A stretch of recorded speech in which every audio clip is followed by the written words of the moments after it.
नमस्कार दोस्तों, target with SDM आप सभी का स्वागत है। आज हम लोग ई दृष्टि का करंट अफेयर्स आता है, जो मासिक करंट अफेयर्स होता है, जिसमें सब विस्तार पूर्वक रहता है।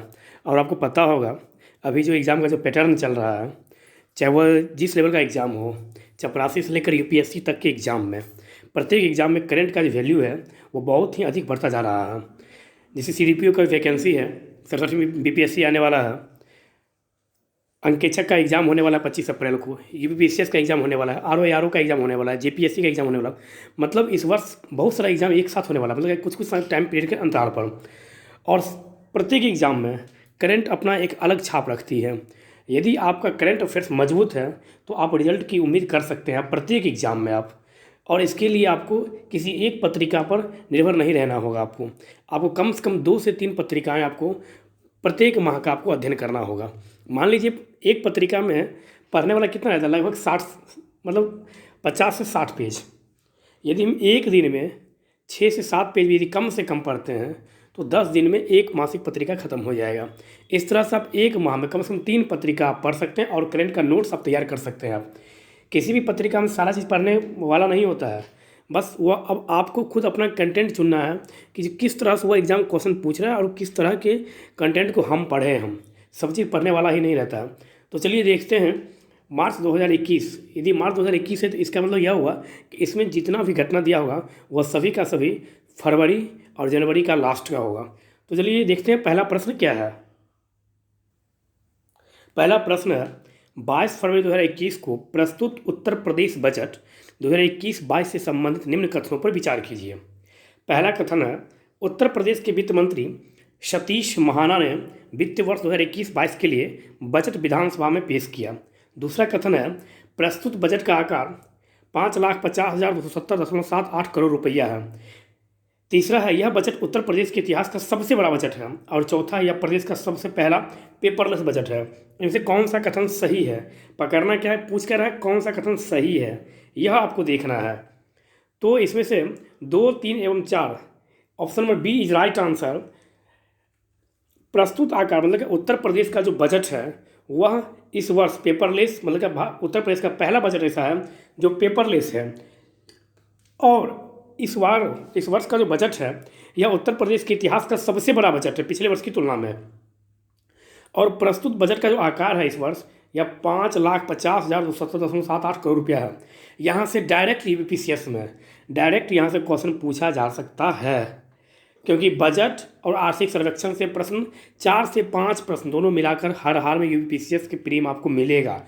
आरओ का एग्जाम जो 1 अगस्त को होने वाला उस एग्जाम में भी आपको देखने को मिलेगा। तो चलिए देखते हैं इसके बारे में कुछ विस्तार पूर्वक। 22 फरवरी 2021 को उत्तर प्रदेश के वित्त मंत्री सुरेश कुमार खन्ना ने वित्त वर्ष 2021-22 के लिए बजट विधानसभा में पेश किया। आपको पता होगा बजट शब्द का जो प्रयोग है वह अनुच्छेद 112 में किया गया है, जबकि वास्तविक रूप में यदि देखा जाए तो बजट शब्द जो है वह बुगेट शब्द से बना है। मतलब क्या है, बजट का रियल मीनिंग क्या होता है, तो बजट का रियल मीनिंग होता है चमड़े का थैला। और वास्तव रूप में यदि देखा जाए तो इंडियन कॉन्स्टिट्यूशन में, भारत के संविधान में कहीं पर भी बजट शब्द का उल्लेख नहीं किया गया है। यह भी आप यहाँ से याद रख सकते हैं। उत्तर प्रदेश के मुख्यमंत्री कौन है, योगी आदित्यनाथ जी हैं। और आपको हमेशा याद रखना है कि जैसे सेंट्रल में बजट जब भी प्रस्तुत किया जाता है तो वह सबसे पहले लोकसभा में ही प्रस्तुत किया जाता है। उसी प्रकार से राज्य में जब बजट पेश किया जाता है तो राज्य में बजट हमेशा विधानसभा में ही प्रस्तुत किया जाएगा। कहिएगा फिर यहाँ पर रीज़न क्या है विधानसभा में प्रस्तुत करने का? रीज़न यहाँ पर यह है, लोगों के द्वारा चुने गए प्रतिनिधि कहाँ बैठते हैं, तो विधानसभा में। और लोगों के द्वारा चुने गए प्रतिनिधि कहाँ बैठते हैं होंगे सेंट्रल में, तो लोकसभा में। और बजट जो है इससे प्रभावित कौन होता है, आम जनता। आम जनता से जुड़े हुए टैक्सेशन की घटोतरी होगी, बढ़ोतरी होगी। आम जनता से जुड़े हुए योजनाओं को लॉन्च किया जाएगा। आम जनता से जुड़े हुए खर्चों को, आय को, व्यय को दर्शाया जाएगा। इस कारण से, इस उद्देश्य से बजट को हमेशा सबसे पहले सेंट्रल में देखा जाए तो राष्ट्रपति की पूर्व अनुमति से लोकसभा में ही रखा जाता है। और स्टेट में देखा जाए तो राज्यपाल की पूर्व अनुमति से इसे सबसे पहले विधानसभा में। कहिएगा विधानसभा क्यों आप बोल रहे हैं? रीज़न यह है कि उत्तर प्रदेश जो है वह द्विसदनीय व्यवस्था वाला राज्य है। मतलब क्या, उत्तर प्रदेश में विधानसभा और विधान परिषद दोनों सदन हैं।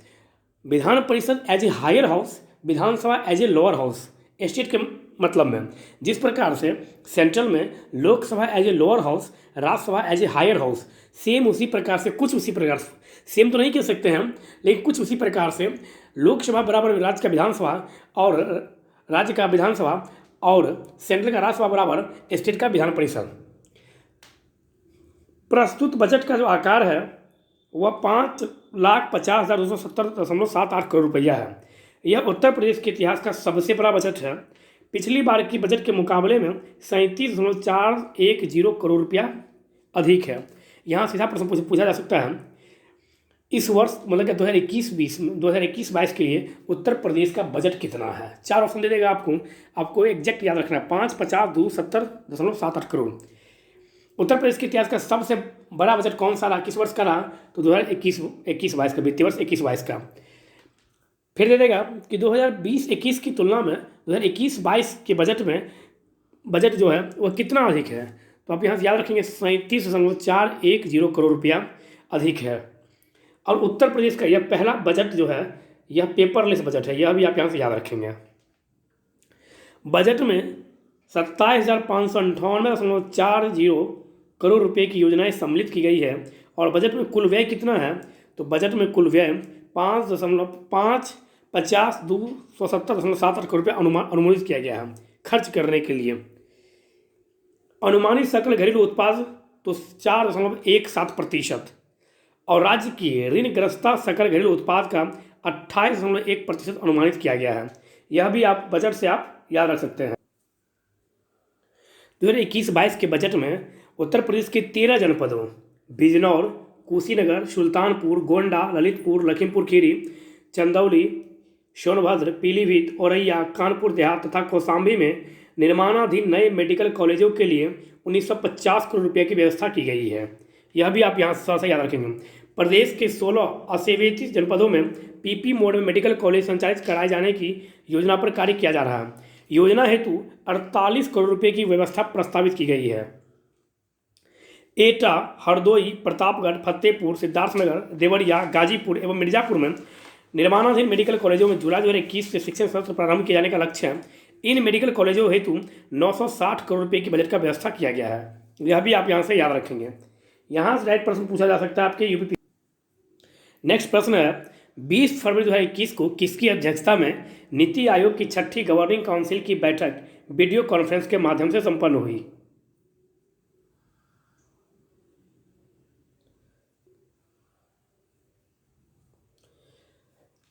तो ऑप्शन ए गृह मंत्री, ऑप्शन बी प्रधानमंत्री, ऑप्शन सी वित्त मंत्री, ऑप्शन डी उपाध्यक्ष NITI Aayog. Option B right answer. मतलब 20 फरवरी 2021 को नीति आयोग गवर्निंग काउंसिल की 6ठी बैठक वीडियो कॉन्फ्रेंस के माध्यम से आई थी। प्रधानमंत्री नरेंद्र मोदी ने इसकी अध्यक्षता की। इसमें केंद्रीय मंत्रियों के अलावा 26 मुख्यमंत्रियों, 3 लेफ्टिनेंट गवर्नरों और 2 प्रशासकों ने भाग लिया जो पदेन सदस्य और विशेष आमंत्रित सदस्य थे। नीति, तो आपको पता होगा नीति आयोग के बारे में थोड़ा सा जानते होंगे आप। योजना आयोग के स्थान पर नीति आयोग की स्थापना की गई। मतलब क्या, योजना आयोग का ही नाम बदलकर नीति आयोग कर दिया गया। अब यहाँ से प्रश्न पूछता है कि नीति का पूरा नाम national institution for transforming in India, national institution for transforming of India. यह आप यहाँ से नीति आयोग का याद रखेंगे। नीति आयोग की स्थापना कब हुई थी? 1 जनवरी 2015 ईस्वी को नीति आयोग अपना कार्य करना शुरू किया। किसके स्थान पर? तो योजना आयोग के स्थान पर। जिस तरह से योजना आयोग का पदेन अध्यक्ष कौन सा? प्रधानमंत्री। उसी तरह से नीति आयोग को भी पदेन अध्यक्ष प्रधानमंत्री महोदय ही हुए। मतलब कि जो प्रधानमंत्री पद पर शपथ ग्रहण करेंगे उनके अंदर खुद नीति आयोग के पदेन अध्यक्ष के रूप में जो मतलब पद जो है वह समाहित हो जाएगा, इसलिए इसे पदेन अध्यक्ष बोला जाता है। बैठक का संचालन किसने किया? तो बैठक का संचालन रक्षा मंत्री राजनाथ सिंह ने किया। मतलब अध्यक्षता किसने किया? तो नरेंद्र मोदी ने। लेकिन संचालन किसने किया? तो रक्षा मंत्री कौन है? और पता होगा राजनाथ सिंह रक्षा मंत्री हैं। इस बैठक में कौन कौन सा विषय शामिल किया गया? मेक इन इंडिया को मैन्युफैक्चरिंग पावर हाउस बनाना, दूसरा कृषि को फिर से जीवंत करना, तीसरा फिजिकल इंफ्रास्ट्रक्चर में सुधार करना, चौथा मानव संसाधन विकास में तेजी लाना, पाँचवा जमीनी स्तर पर सेवा देने में सुधार करना, छठा स्वास्थ्य और पोषण स्तर में वृद्धि लाना। इस वर्ष जो बैठक हुआ है, 6ठी काउंसिल का बैठक हुआ है नीति आयोग का, उस बैठक में यह निर्णय लिया, इन 6 बिंदुओं पर चर्चा किया गया है और इन 6 बिंदुओं पर यह कहा गया है कि इसको कैसे बढ़ाया जाए इंडिया में, इस पर चर्चा किया गया है। देखते हैं नेक्स्ट प्रश्न को। फरवरी 2021 में जल मिशन शहरी के अंतर्गत एक पायलट पेयजल सर्वेक्षण शुरू किया गया। पेयजल सर्वेक्षण के संबंध में विकल्प में कौन सा तथ्य सही नहीं है? फरवरी 2021 में जल मिशन शहरी के अंतर्गत एक पायलट पेयजल सर्वेक्षण शुरू किया गया। तो सबसे पहला प्रश्न तो यहीं से बन जाता है सीधा कि पेयजल सर्वेक्षण कब शुरू किया गया? तो फरवरी 2021 में किया गया। तारीख जब पूछे तो बता सकते हो 16 फरवरी 2021 को। दो प्रश्न यहाँ से बना। दूसरी बात, यह किस योजना के तहत? तो जल जीवन मिशन शहरी योजना के अंतर्गत ही यह पायलट प्रोजेक्ट शुरू किया गया है। तो देखते हैं पूछ क्या रहा है, कौन सा सही नहीं है। यहाँ पर याद रखेंगे आप कि पूछ रहा है नहीं है, तो नहीं को आप घेर लीजिए। अब देखिए पहला ऑप्शन क्या है। 16 फरवरी 2021 को आवास और शहरी कार्य मंत्री हरदीप सिंह पुरी ने इस पेयजल सर्वेक्षण का शुभारंभ किया। ऑप्शन बी, पहले चरण में मंत्रालय ने 10 शहरों में पायलट आधार पर पेयजल सर्वेक्षण शुरू करने का निर्णय लिया। ऑप्शन सी, पायलट सर्वेक्षण के निष्कर्ष के आधार पर सर्वेक्षण का विस्तार सभी अमृत शहरों में किया जाएगा। ऑप्शन नंबर डी, यह सर्वेक्षण स्वीकृत प्रश्नावली और ऑन कॉल इंटरव्यू, जल नमूना संग्रह, प्रयोगशाला परीक्षण के आधार पर और गैर राजस्व जल के लिए मैदानी सर्वे के आधार पर किया जाएगा। Option number a is wrong answer, क्योंकि ये पूछ क्या रहा है कौन सा आंसर रॉन्ग है। यहाँ पर option number a is wrong answer, मतलब गलत आंसर है। देख लीजिए थोड़ा सा इसके बारे में। 16 फरवरी 2021 को आवास और शहरी कार्य मंत्रालय के सचिव, ऑप्शन नंबर ए में क्या था कि शहरी और आवास कार्यालय मंत्रालय मंत्री के द्वारा हरदीप सिंह पुरी, जबकि हरदीप सिंह पुरी जी के द्वारा यह पायलट प्रोजेक्ट योजना शुरू नहीं किया गया। यह शहरी कार्य मंत्रालय के सचिव दुर्गा शंकर मिश्र के द्वारा जल मिशन शहरी के अंतर्गत एक पायलट पेयजल सर्वेक्षण शुभारंभ किया गया। अब देखिए यहाँ पर एग्जाम आपको ध्यान देना है कि जल मिशन शहरी या जल मिशन देहाती, ऑप्शन में यहाँ से वो घुमा के दे सकता है। तो आप यहाँ से याद रखेंगे जल मिशन हरियाली के अंतर्गत, जल मिशन शहरी के अंतर्गत पायलट प्रोजेक्ट के रूप में यह सर्वेक्षण शुरू किया गया, पेयजल सर्वेक्षण शुरू किया गया है। पहले चरण में मंत्रालय ने 10 शहरों आगरा, बदलापुर, भुवनेश्वर, चूरू, कोच्चि, मदुरई, पटियाला, रोहतक, सूरत, तुमकुर में पायलट आधार पर पेयजल सर्वेक्षण शुरू करने का निर्णय लिया। कितने शहरों में? यहाँ से भी प्रश्न पूछा जा सकता है कि पेयजल सर्वेक्षण जो शहरी मंत्रालय द्वारा जो शुरू किया गया है, जो मिश्रा जी के द्वारा, मतलब दुर्गा शंकर मिश्रा जी के द्वारा जो शुरू किया गया है, वह कुल कितने शहरों में शुरू किया गया पहले चरण में? तो पहले चरण में आप बता सकते हैं केवल 10 शहरों में यह शुरू किया गया। 10 राज्यों में नहीं बोला गया, केवल 10 शहरों में यह पायलट प्रोजेक्ट योजना शुरू किया गया। यह भी आप यहाँ से याद रखेंगे। चलते हैं नेक्स्ट प्रश्न की ओर। नेक्स्ट क्वेश्चन है 2 वर्षीय महात्मा गांधी नेशनल फेलोशिप 2021-23 किस मंत्रालय द्वारा शुरू किया गया था? Option number a is right answer, कौशल विकास एवं उद्यमिता मंत्रालय द्वारा यह फेलोशिप शुरू किया गया है। 13 फरवरी 2021 को कौशल विकास और उद्यमिता मंत्रालय MSDE ने 2 वर्षीय महात्मा गांधी नेशनल फेलोशिप 2021 से लेकर 23 तक, मतलब 2 वर्षीय जो फेलोशिप है यह शुरू किया गया है। इस पूरे भारत के 660 से अधिक जिलों में राष्ट्रीय स्तर पर रोल आउट किया जाएगा। इस कार्यक्रम का शुभारंभ transforming scaling through strategic partnership under संकल्प इवेंट के दौरान किया जाएगा। संकल्प का पूरा नाम क्या है? Skills acquisition and knowledge awareness for livelihood promotion. जिला प्रशासन और जिला कौशल समितियों को मदद करने हेतु विश्व बैंक समर्पित एक यह कार्यक्रम है। यह भी आप यहाँ से याद रखेंगे। तो किस मंत्रालय द्वारा चलाया गया? तो कौशल विकास एवं उद्यमिता मंत्रालय द्वारा चलाया गया। कब यह शुरू किया? 13 फरवरी 2021। इसका सेशन क्या होगा? 21 से लेकर 23 तक। और संकल्प का पूरा नाम क्या है? Skills acquisition and knowledge awareness for livelihood promotion. यह भी आप यहाँ से याद रखेंगे। चलते हैं नेक्स्ट प्रश्न की ओर। नेक्स्ट प्रश्न है रेल मंत्रालय की नई नीति लौह अयस्क नीति 2021 के संबंध में विकल्प में कौन सा तथ्य सही नहीं है? क्या पूछ रहा है? नहीं है। तो option number a is right answer, wrong, मतलब क्या? ऑप्शन नंबर ए जो है यह रॉन्ग आंसर। क्यों? क्योंकि यह पूछा कौन सा नहीं है। तो बी देखिए, बी में क्या है? नई नीति के अनुसार CRIS बोगियों रैक्स के आवंटन प्रणाली में बदलाव करेगी। यस, करेगी। अभी तक EDRM कार्यालय कोलकाता लौह अयस्क की ढुलाई का कार्यक्रम बनाता रहा, किंतु नई नीति में माल ढुलाई के लिए इसकी नियामक की भूमिका को खत्म कर दिया जाएगा। पैलेट और सिंटर के परिवहन को भी जनवरी 2021 में वहाँ पर था फरवरी, इसलिए वो रॉन्ग आंसर है। जनवरी 2021 में रेलवे ने बोगियों के आवंटन और लौह अयस्क की ढुलाई का नियमन करने के लिए लौह अयस्क से जुड़ी नई नीति लौह अयस्क नीति 2021 की घोषणा की। बस यहाँ से बस एक चीज़ आप याद रखेंगे कि लौह अयस्क नीति 2021 की घोषणा कब की गई? तो जनवरी 2021 में। यह नई नीति 10 फरवरी 2021 से प्रभावी होगी। घोषणा की गई जनवरी 2021 से और यह प्रभावी हुई कब से, तो 10 फरवरी 2021 से। यह आप यहाँ से याद रखें। चलते हैं नेक्स्ट प्रश्न की ओर। 11 फरवरी 2021 को भारत ने नेपाल में विभिन्न सांस्कृतिक विरासत परियोजनाओं के लिए अपनी प्रतिबद्धता जताई है। इस फंडिंग योजना के तहत कितनी सांस्कृतिक विरासत परियोजनाएं शामिल है?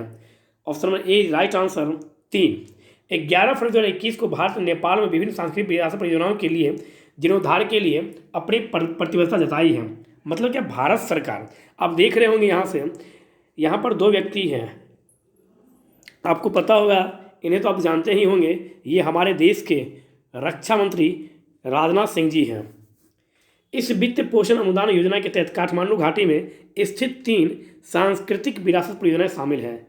नेपाल के 8 जिलों में विस्तृत सांस्कृतिक विरासत स्थलों में भूकंप के बाद पुनर्निर्माण के लिए भारत द्वारा $50 मिलियन अनुदान सहायता के तहत परियोजनाएं कार्यान्वित की जा रही है।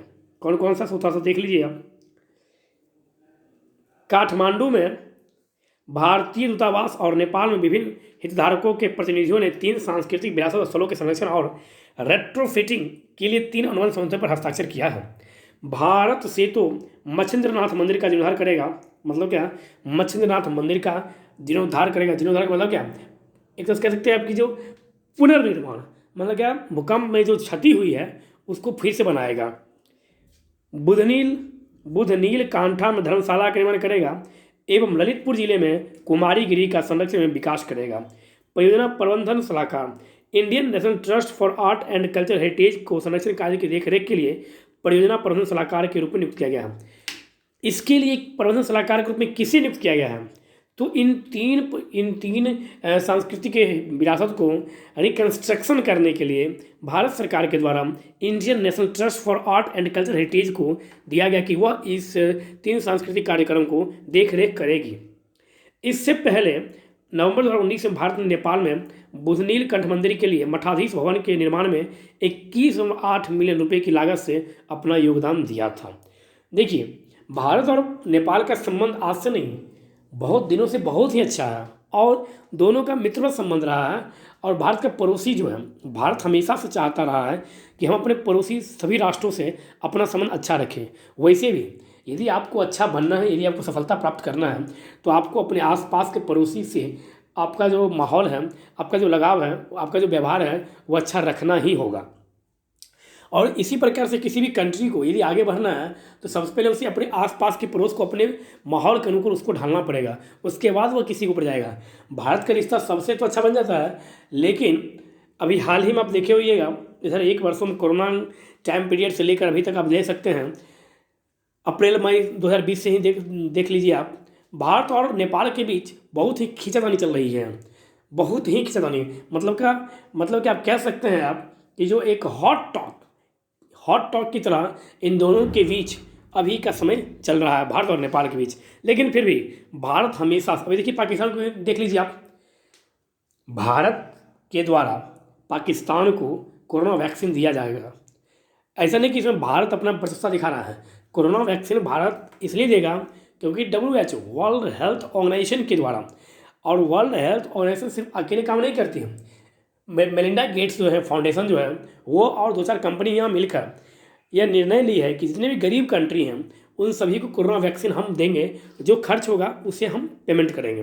तो इंडिया की जो कंपनी है जो कोरोना वैक्सीन बनाई है, वह कंपनी को पैसा WHO के फाउंडेशन, मतलब क्या जो ग्रुप है, जो NGO कह सकते हैं, उसके द्वारा पैसा दिया जाएगा और तब भारत से खरीद कर वह दवा पाकिस्तान भेजा जाएगा। ऐसा नहीं सोचिए कि भारत बहुत बड़ा दिल दिखा रहा है, भारत पाकिस्तान को दवा दे रहा है। अरे भैया, भारत पाकिस्तान को दवा दे नहीं रहा है, यह ऊपर से यह वर्ल्ड हेल्थ ऑर्गेनाइजेशन के द्वारा यह बनाया गया एक नियम है, यह उसके तहत यह चलेगा। यह चलिए चलते हैं नेक्स्ट प्रश्न की ओर। हाल ही में कर्नाटक ने डिजिटल अर्थव्यवस्था मिशन कार्यालय का उद्घाटन किया।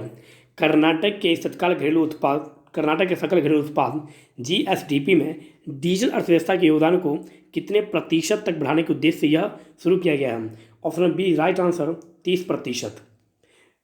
9 फरवरी 2021 को कर्नाटक डिजिटल अर्थव्यवस्था मिशन के कार्यालय का उद्घाटन किया गया। यह कार्यालय राज्य की राजधानी बेंगलुरु में खोला गया। इस कार्यालय का उद्घाटन सकल राज्य घरेलू उत्पाद मतलब GSDP में डिजिटल अर्थव्यवस्था के योगदान को 30% तक बढ़ाने के उद्देश्य से किया गया है। इस कार्यालय के साथ बियॉन्ड बेंगलुरु रिपोर्ट भी प्रकाशित की गई, जो कि निर्धारित लक्ष्य हासिल करने में सहायता प्रदान करने हेतु जारी की गई है। इस अवसर पर राज्य के उप मुख्यमंत्री डॉक्टर CN अश्वत्थनारायण ने कहा कि सरकार कर्नाटका डिजिटल इकोनॉमी मिशन यहाँ से यह पूछा जा सकता है KDEM का पूरा नाम क्या है। तो KDEM का पूरा नाम है कर्नाटका डिजिटल इकोनॉमी मिशन को अधिक से अधिक उद्योग अनुकूल बनाना चाहती है। यह सरकार का यह कहने का वहाँ का मतलब है। एक है यहाँ पर एसोचैम, इसका पूरा नाम देख लीजिए, associated chambers of commerce and industry of India. यह भी बहुत बार पूछा जा चुका है कि एसोचैम का पूरा नाम क्या होता है, तो यह भी आप यहाँ थोड़ा सा याद रखेंगे। चलते हैं नेक्स्ट प्रश्न की ओर। हाल ही में किस राज्य ने पहला ब्रेस्ट मिल्क खोला है? Option number C is right answer, Kerala के द्वारा। 6 फरवरी 2021 को केरल के एर्नाकुलम जनरल अस्पताल में पहले ब्रेस्ट मिल्क बैंक का उद्घाटन किया गया है। रोटरी क्लब ऑफ कोचीन के सहयोग से दूध बैंक की स्थापना की गई। यह दूध बैंक उन नवजात शिशुओं के लिए स्तन दूध की उपलब्धता सुनिश्चित करेगा जिन्हें अपनी माताओं द्वारा स्तनपान नहीं कराया जाता है। इंडियन मेडिकल एसोसिएशन ने इंडियन एसोसिएशन ऑफ पीडियाट्रिक्स के साथ मिलकर जनरल अस्पताल में दूध बैंक के संचालन के लिए एक प्रशिक्षित नर्सिंग स्टाफ प्रदान करेगा। इस मिल्क बैंक में एक पाश्चुरीकरण इकाई, रेफ्रिजरेटर, RO प्लांट और कंप्यूटर इत्यादि शामिल किए जाएंगे। तो यह बहुत ही अच्छा पहल है, यह बहुत ही अच्छा पहल। अभी जो समय चल रहा है, इस समय के दरमियान बहुत सारी माताएं ऐसी हैं, बहुत सारे बच्चे ऐसे, नवजात बच्चे ऐसे हैं जिन्हें अपनी माता का दूध नहीं मिल पाता है, तो उनके लिए बहुत ही अच्छा पहल है। और केरल में इसलिए देखिए, वैसे तो यह योजना, यह जो बनाया गया है, यह अभी वर्तमान समय में सभी स्टेट की यह मांग है, लेकिन केरल के द्वारा यह पहला कदम उठाया गया है जो सराहनीय है। तो अब कह सकते हैं केरल के द्वारा यह बहुत ही अच्छा कदम उठाया गया है। तो दोस्तों, आज हम लोग कुछ महत्वपूर्ण करंट अफेयर्स को देखने का प्रयास किए हैं। हम उम्मीद करते हैं कि यह वीडियो आप लोगों को बहुत ही अच्छा लगा होगा। यदि इसमें कुछ सुधार करना हो तो प्लीज़ कमेंट्स करके बताइए कि यह करंट अफेयर्स का जो सीरीज है, अब हम लगातार इस करंट अफेयर्स को लेकर चलेंगे, हम पूरे साल लगातार। तो आप लोगों को कहीं भी यदि कुछ सुधार करना हो कि नहीं ऐसे कीजिए, सिर्फ क्वेश्चन ही बताइए, ऑप्शन मत पढ़िए, सिर्फ क्वेश्चन और आंसर करा के निकल जाइए, तो जैसे आप लोग कहिएगा उस तरह से बताया जाएगा। तो प्लीज़ कमेंट्स करके बताइए। धन्यवाद।